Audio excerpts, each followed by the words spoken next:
Hello जी, अस्सलाम वालेकुम, नमस्ते। मेरा नाम रोहित अटवानी है और आज इस वीडियो बनाने का मकसद admissions in MBBS and BDS 2023 basic से हम स्टार्ट करेंगे क्योंकि काफ़ी स्टूडेंट फ्रेशर्स हैं और उनको ये भी नहीं पता कि करना क्या होता है और करना क्यों होता है। तो आप सबको पता है एडमिशन्स स्टार्ट हो चुकी हैं, फॉर्म की स्टार्ट हो चुकी है। 1 दिसंबर से फॉर्म्स अवेलेबल हैं और 11 दिसंबर आपकी लास्ट डेट होगी फॉर्म की। ठीक है, किस किस स्टूडेंट को ये फॉर्म फिल करना चाहिए और किसको नहीं करना चाहिए, पहले हम इसको क्लियर कर लेते हैं। देखिए, अगर आप ये फॉर्म फिल कर लेते हैं तो मतलब आप एमबीबीएस में अप्लाई आपने एमबीबीएस या बीडीएस में अप्लाई कर ली हुई है। ठीक है, अगर आप ये फॉर्म फिल नहीं करते और अगर आपके डिस्ट्रिक्ट की मेरिट आपके एग्रीगेट से कम भी जा रही है और आपने ये फॉर्म फिल नहीं किया हुआ तो मतलब आपको सीट अलॉट नहीं होगी। ठीक है, तो सबसे पहले जो अपने आप को एलिजिबल समझता है इस फॉर्म के लिए, सपोज किसी का 84 एग्रीगेट है, 85 एग्रीगेट है और वो समझता है मेरी सिलेक्शन नहीं होगी और वो ये फॉर्म फिल नहीं कर रहा। अगर अगर अगर उसके डिस्ट्रिक्ट की मेरिट जो है उसके एग्रीगेट से कम हो जाती है फिर भी उसको सीट अलॉट नहीं होगी। सो सबको ये फॉर्म फिल करना है, जो एलिजिबल अपने आप को समझते हैं, जो नहीं समझते। एलिजिबल का मतलब जिसका एग्रीगेट कम भी है तो वो भी ये फॉर्म फिल कर ले। ऐसे ये इन चीज़ों में रिस्क ना उठाया करें।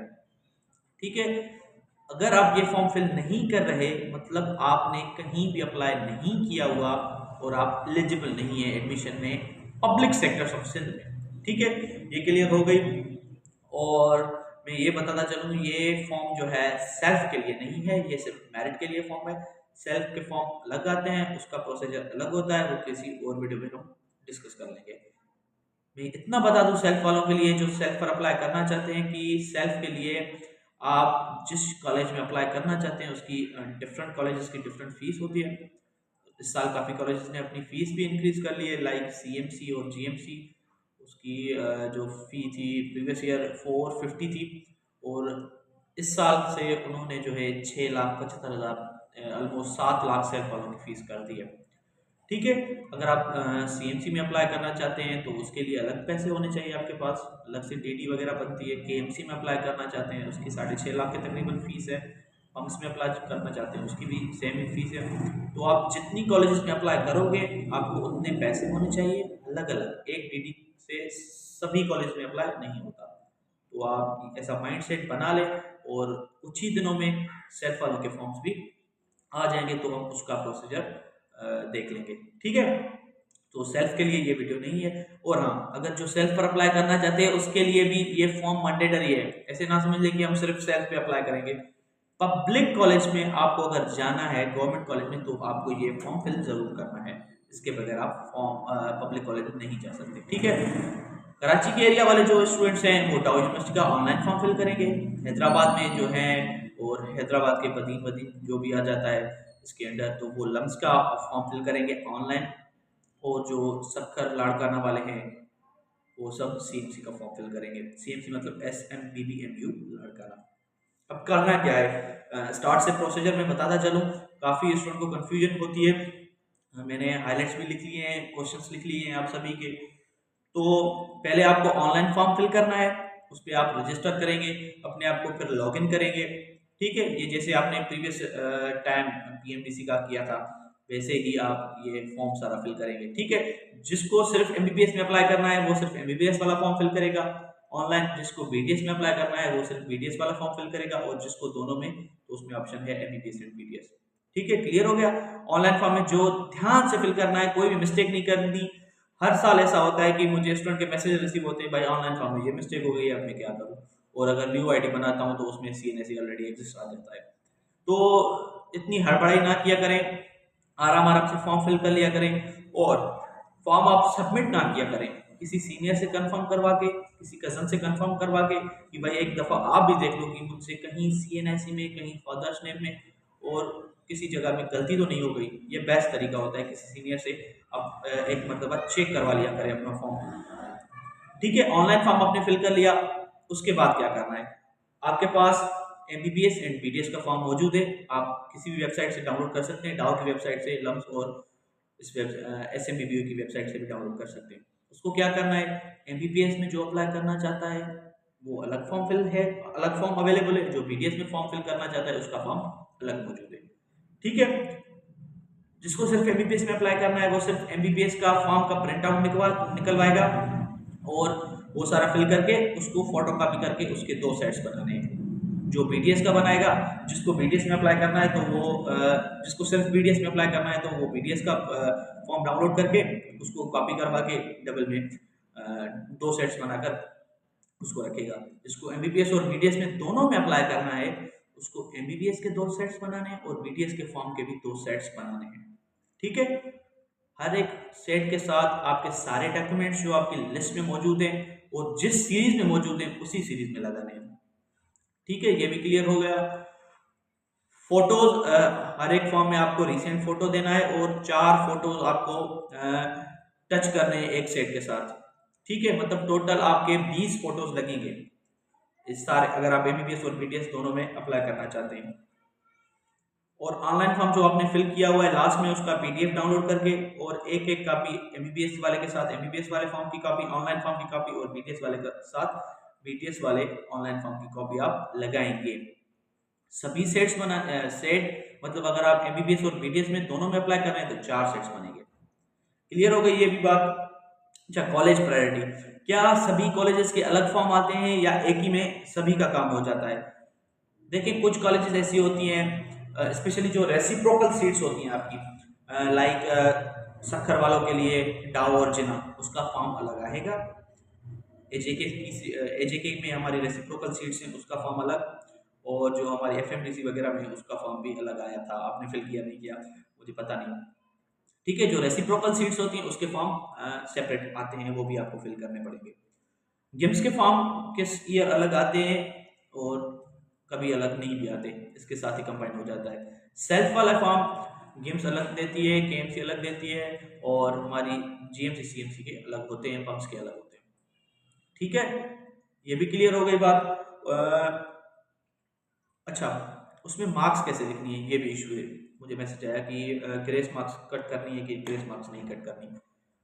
लेकिन ग्रेस मार्क्स कट करना आपका काम नहीं है, ये यूनिवर्सिटी का काम है। ठीक है, और ग्रेस मार्क्स कैसे कट होती हैं? जो 2021 के स्टूडेंट्स हैं, अगर उनके मार्कशीट में ग्रेस मार्क्स शो हैं तो वो कट होंगी, अगर शो नहीं है तो वो कट नहीं होगी। शो का मतलब क्या? अगर वहां पर लिखा हुआ है 90+2 तो वो +2 वाली गुम हो जाएगी। ठीक है, 2021 में ग्रेस मार्क्स बहुत सारे स्टूडेंट को दी गई थी और सक्खर बोर्ड ने वो मार्क्स शो नहीं की थी। मतलब अगर स्टूडेंट की 90 है तो 98 डायरेक्ट लिख दी थी, 90+8 नहीं लिखी हुई, तो वो उनकी कट नहीं होगी। तो आपको मैं ये सजेस्ट करूंगा, जो आपके मार्क्स हैं आपके मार्कशीट में मौजूद हैं वो आप लिख दें, कोई भी इशू नहीं होगा। अगर ग्रेस मार्क्स कट करनी है उनको, जितनी वो करना चाहेंगे वो कर लेंगे आपकी मार्कशीट को देखकर, क्योंकि बोर्ड की जो पॉलिसीज होती हैं हर डिवीजन की अलग अलग होती हैं, तो मैं ऐसे कॉमनली बात नहीं कर सकता हूँ। रेसिप्रोकल के फॉर्म अलग आते हैं। कॉलेज प्रायोरिटी कौन सी रखनी चाहिए? आपको अपने एग्रीगेट के हिसाब से अपनी कॉलेज की प्रायोरिटी रखनी चाहिए, एग्रीगेट के हिसाब से, और आप किस कॉलेज में जाना बिलिंग पसंद करते हैं उसके हिसाब से आप कॉलेज की प्रायोरिटी रखेंगे। सपोज सक्खर वाले पहले डाउ जाना चाहते हैं, फिर जेएसएमयू, काफ़ी स्टूडेंट डाउ को पसंद नहीं करते, डायरेक्ट वो जेएसएमयू में जाने चाहते हैं, तो उनकी फर्स्ट प्रायोरिटी जो है जेएसएमयू रखेंगे वो। और हैदराबाद वाले भी काफ़ी जेएसएमयू में नहीं जाते, वो लम्स प्रायोरिटी रखते हैं, तो वो उन लोगों को प्रायोरिटी जो है लम्स को ऊपर रखनी है। ध्यान से फॉर्म के फिल करना है, कहाँ कहाँ आपकी सीट्स हैं उनकी प्रायोरिटी ऊपर रखनी है। सीट्स कैसे पता चलेगी? आपके पास प्रोस्पेक्टस है, हर कॉलेज में आप अपनी लिस्ट चेक कर सकते हैं कि इस कॉलेज में हमारी कितनी सीट्स अवेलेबल हैं। ठीक है, अच्छा, चालान कहाँ पर पे करना है? मेन जो क्वेश्चन है इस साल वो है चालान कहाँ पर है भाई? चालान तो किसी वेबसाइट पर नहीं है। तो जब आप अपने सारे डॉक्यूमेंट्स सेट्स क्लियर करके टीसीएस ऑफिस जाएंगे सबमिट करवाने, तो आपसे पैसे वो टीसीएस वाला ले लेगा। एमबीबीएस के 250 और उसकी जो सर्विस चार्ज है 250 में बोल रहा हूँ, 2500 है फीस, तो वो एमबीबीएस के अलग और बीडीएस के अलग, और उनके जो सर्विस चार्जेस हैं वो आपसे टीसीएस वाला ले लेगा। आपको किसी भी बैंक में जाने की ज़रूरत नहीं है, कोई भी आपको चालान डाउनलोड करके पे करने की ज़रूरत नहीं है। आप जब डॉक्यूमेंट्स अपने क्लियर करके जब आप टीसीएस वालों के पास जाएंगे तो वो आपसे फ़ी ले लेंगे यूनिवर्सिटीज़ की, प्रॉस्पेक्टस की, और उनके जो भी सर्विस चार्ज होंगे वो आपसे ले लेंगे और आपका जो है पार्सल कॉलेज तक पहुंच जाएगा। ऑनलाइन फॉर्म भी फिल हो गया। ऑनलाइन फॉर्म जैसे आप डाउनलोड करके उसके भी 4 सेट्स बनाएंगे। मेरे ख्याल से काफ़ी क्वेश्चंस क्लियर कर दिए गए। अच्छा, प्राइवेट वालों का मसला है। इस साल प्राइवेट वालों के लिए बहुत इजी कर दिया गया है सेटअप। आप उनको हर किसी कॉलेज में अप्लाई करने की कोई भी ज़रूरत नहीं है। डाओ का प्राइवेट वाला फॉर्म फिल करके और उसका प्रोसीजर अप्लाई करें। उनको एक सेट डॉक्यूमेंट का जो भी है आप एक ही कॉलेज को भेजेंगे और आपकी लिस्ट जो है आ जाएगी। उसके बाद जो प्रोसीजर होगा वो आपके साथ किया जाएगा प्राइवेट वालों का।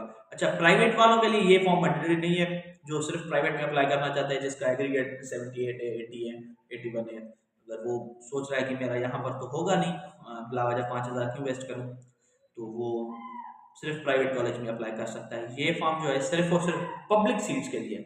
पब्लिक सीट्स में कॉलेजेस आपकी कौन कौन सी आ जाती हैं, आप सभी को पता है। जो कॉलेजेस आपके प्रॉस्पेक्टस में अवेलेबल हैं वो आपके पब्लिक सेक्टर्स में आ जाते हैं। ठीक है, तो अगर आपको सेल्फ के लिए अप्लाई करना है उसके लिए भी ये फॉर्म ज़रूरी है, और सेल्फ का अलग से फॉर्म जो होगा और अलग से आपको जितने लैक्स पे करने पड़ेंगे वो आप अलग से सेट करके रखेंगे। मेरे ख्याल से सारा प्रोसीजर मैंने क्लियर कर दिया है। और हाँ, एक जो है पोस्टल एड्रेस और परमानेंट एड्रेस का भी इशू होता है कि पोस्टल एड्रेस कौन सा देना होता है और परमानेंट एड्रेस कौन सा देना होता है। देखिए, पोस्टल एड्रेस वो देना होता है जहाँ पर आपकी पोस्ट आए। सही है। पहले क्या होता था, ऑफर लेटर्स जो होते थे वो घर पर पोस्ट होते थे, तो इसीलिए पोस्टल एड्रेस बहुत इंपॉर्टेंट होता था। तो आपको पोस्टल एड्रेस जहाँ पर आपका प्रेजेंट एड्रेस है और परमानेंट एड्रेस जो आपका सीएनएसई या डोमिसाइल पर मौजूद है, पोस्टल और परमानेंट एड्रेस का भी थोड़ा ध्यान रख लीजिएगा। मेरे ख्याल से सभी चीज़ें क्लियर हो गई। और भी अगर कोई मसला हो तो आप मुझसे मैसेज करके पूछ लेना, मैं बता दूंगा, कोशिश करूंगा बताने की। नहीं भी तो मैं आपको वीडियो के ज़रिए आप सभी को बता दूंगा। अगर नीड पड़ी, आपको फॉर्म फिल करना नहीं आता और भी कोई फॉर्म में मसला हो जाता है तो आप मुझसे मैसेज करके पूछ लेना। नहीं तो मैं एक वीडियो बनाऊंगा जिसमें पूरा फॉर्म की फ़ोटो होगी और मैं बताता जाऊंगा कि इसमें क्या फिल करना है, इसमें क्या फिल करना है।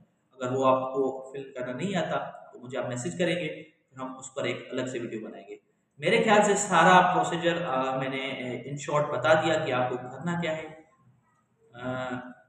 एक मरतबा मैं फिर आपको बता दूं, पहले आपको ऑनलाइन फॉर्म फिल करना है अपनी टैग यूनिवर्सिटी का, जो जिसमें आ जाता है डाउ कराची के रीजन वाले, हैदराबाद के रीजन वाले लम्स, और सखर लाड़काना के रीजन वाले SMB PMU। ठीक है, फिर आपको जो फॉर्म आपके पास है उसकी प्रिंट आउट निकलवानी है। और ये भी बकवास क्वेश्चन होते हैं कि भाई प्रिंट आउट कलर में हो। ऑब्वियसली कलर में हो भाई, इसमें कलर दिए हुए गए तो कलर में करवा लिया करें, क्या मसला होता है। ठीक है, फोटो कापी करवा के प्रिंट करवा के उसके 2 सेट्स बनाने हैं, MBBS के 2 सेट्स और BDS के 2 सेट्स। जो आपके पास डॉक्यूमेंट्स हैं, डॉक्यूमेंट्स में एक मसला होता है कि पापा का जो है डोमिसाइल वो भी देना मैंडेटरी होता है। पुराना वाला हो नया वाला हो सब चल जाएगा, कोई इशू नहीं है। देखें, अगर आपके फॉर्म में कोई मिस्टेक भी हो जाती है ना तो भी कोई भी इशू नहीं है, आप एप्लीकेशन अटैच करके फॉर्म के साथ दे सकते हैं, इतना बड़ा इशू नहीं है। अगर आपके पास कोई डॉक्यूमेंट कम है, कोई अवेलेबल नहीं है, तो आपका मेरिट लिस्ट में नाम आ जाएगा। जब आपको यूनिवर्सिटी वाले कॉल करेंगे कि भाई आपकी सिलेक्शन हो गई, आप हमारे पास आ जाएं, तब आपसे वो फिजिकली डॉक्यूमेंट सारे जो होते हैं हार्ड कॉपी में वो अपने पास ले लेते हैं। तब आपके पास अगर कोई मिसिंग होगा तो आपको वो बोलेंगे। अगर आप ये फॉर्म फिल नहीं करते तो मतलब आप एलिजिबल ही नहीं है, आपने अप्लाई नहीं किया हुआ, आपको कहीं से भी कॉल नहीं आएगी, आपका जो मेरिट लिस्ट है उसमें नाम नहीं आएगा। जो जो इसमें अप्लाई करेगा उसका मेरिट लिस्ट में नाम आएगा। फिर उस मेरिट लिस्ट के हिसाब से चेक करते हैं कि भाई कौन कहाँ जा रहा है। ठीक है, लास्ट में आपके सारे सेट्स वगैरह लेकर आपको TCS जाना है, और वो TCS वाला आपसे service charges, university charges, prospector charges, सभी चार्जेस लेके आपके डॉक्यूमेंट्स अपने पास रख लेगा और वो सेंड कर देगा। और जब मेरिट लिस्ट आएगी 24 को, प्रोविजनल मेरिट लिस्ट है, फिर आपको पता चल जाएगा कि सीट कितने पर गई है या जाएगी। ठीक है, थैंक यू सो मच। अगर फिर भी आपको कोई भी लग रहा हो ये डिफ़िकल्ट है तो आप मुझसे मैसेज करके इजीली पूछ सकते हैं। मैं रिप्लाई नहीं करता, मुझे भी पता है, बट मेरे पास आपके सवाल जहन में आ जाते हैं मैं कोशिश करता हूँ कि वीडियो में इन शॉर्ट आपको सभी के जो क्वेश्चन है वो क्लियर करूँ। Thank you so much.